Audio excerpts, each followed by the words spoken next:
Hello everybody, this is Tim here again, here with another episode of BoomStick Critique and another James Bond film. This time I tackle Live and Let Die, the first of the Roger Moore films.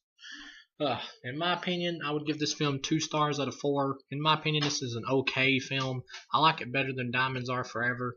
Diamonds Are Forever was just way too goofy to me. This film is really campy. It's intentionally campy. I have no problem. I mean, the campiness in here is on purpose, where it seemed like the campiness in Diamonds Are Forever was a little bit unintentional at times, or the goofiness, I mean, anyway. As far as this film goes, I'd give it 2 stars. It's an okay movie. It does enter pure shit territory at least a few times in the film, but for the most part, it carries itself at least in an entertaining, silly type level. Roger Moore is James Bond. He's just kind of there for me. I like him. I started to warm up. I started to warm up to him a little bit partway through the movie, because he kind of has a lot of wise ass remarks he says all the time. Like he has like a wise ass smart aleck response to almost everything. And he also has like a bunch of one liners like all the time. He has more one liners, I believe, than any Bond movie I've seen up until now. So I started to warm up to him a little bit more after all that. But he was just kind of there for me though, for the most part, as Bond. I don't buy him as like a trained killer or anything. I don't even really buy him in the action scenes, and even his look, he looks a little bit too old to be Bond in this movie. But just his look alone, I don't know, he just seems more like some Oxford teacher or something, or than he does Bond. But anyway, as far as he goes as Bond, he's just kind of there for me. Even though I started to warm up to him and like him more later on in the film, he's just kind of there for me for the most part in the movie. You got Yaphet Kotto, who is the villain in this film. He does fine. I like Yaphet Kotto, or Yaphet Kotto. He does fine in the movie. I like him as the villain. What I'm talking about campiness, this is like the voodoo James Bond, where the bad guys like dealing drugs and everything, and he relies on this like girl who practices tarot card reading to let him know how things are going to turn out and shit.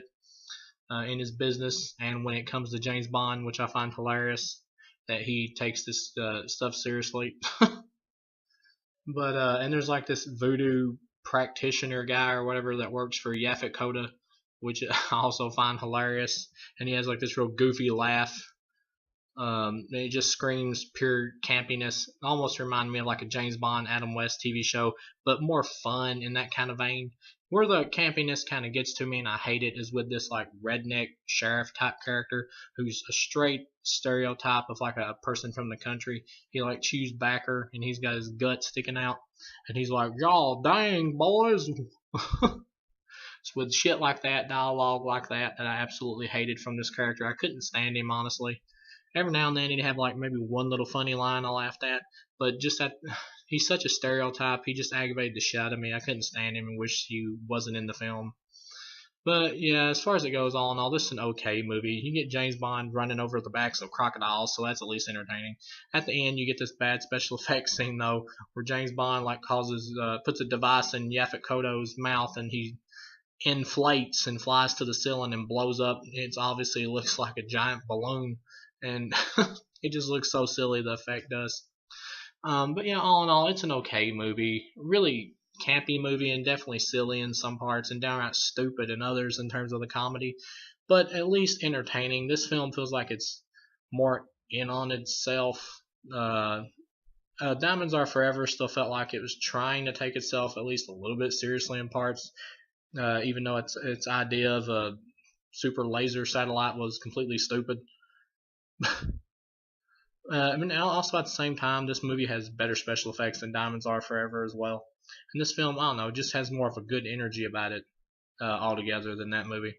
So yeah, all in all, it's an okay movie. Nothing to write home about, but definitely better than Diamonds Are Forever. So I'll see you guys again with the next review.